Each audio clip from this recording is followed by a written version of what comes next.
নিশ্চুপ এক ক্ষণের মধ্যেই ইতিহাস বদলে যেতে পারে। কোনো বিস্ফোরণের শব্দ নয়, কোনো সেনা অভিযানের ঘোষণা নয়, বরং কূটনৈতিক কাগজের ওপর একটি তারিখ ফুরিয়ে যাওয়ার সঙ্গে সঙ্গেই বিশ্ব ঢুকে পড়তে পারে আরও ভয়ঙ্কর এক অনিশ্চয়তায়। প্রশ্নটা তাই ভীতিকরই। পরমাণু যুদ্ধ ঠেকানোর শেষ বাধাটিও কি তবে কেটে যাচ্ছে? বিশ্ব রাজনীতি যখন যুদ্ধ, অর্থনৈতিক সংকট আর ভূ রাজনৈতিক উত্তেজনায় টালমাটাল, ঠিক তখনই অনেকটা আড়ালে শেষ হয়ে আসছে একটি ঐতিহাসিক চুক্তির মেয়াদ, নিউ স্টার্ট চুক্তি। যুক্তরাষ্ট্র ও রাশিয়ার মধ্যে পারমাণবিক অস্ত্র নিয়ন্ত্রণের শেষ বড় আইনি কাঠামোটি আগামী ৫ ফেব্রুয়ারি কার্যত অচল হয়ে যেতে চলেছে। এর কোনো বিকল্প চুক্তি এখনও দৃশ্যমান নয়।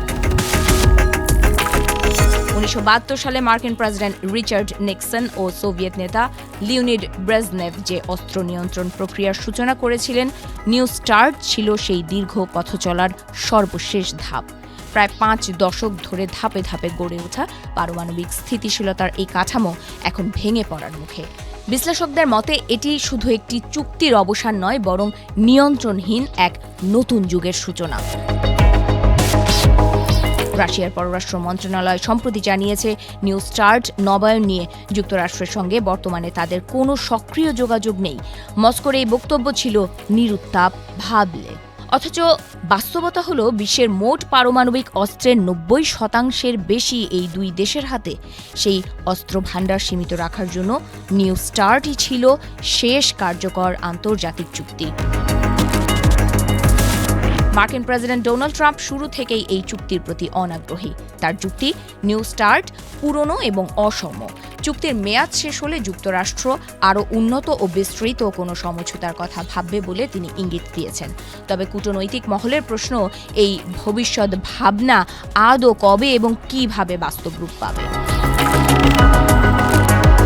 বিশেষজ্ঞরা সতর্ক করে বলছেন, দীর্ঘদিন ধরে গড়ে ওঠা নিরাপত্তা কাঠামোকে হঠাৎ করে গুরুত্বহীন করে দেখা বড় ঝুঁকিরও ইঙ্গিত দেয়। মস্কো একাধিকবার আলোচনার আগ্রহ দেখালেও ওয়াশিংটনের দিক থেকে স্পষ্ট কোনো ইতিবাচক সাড়া আসেনি।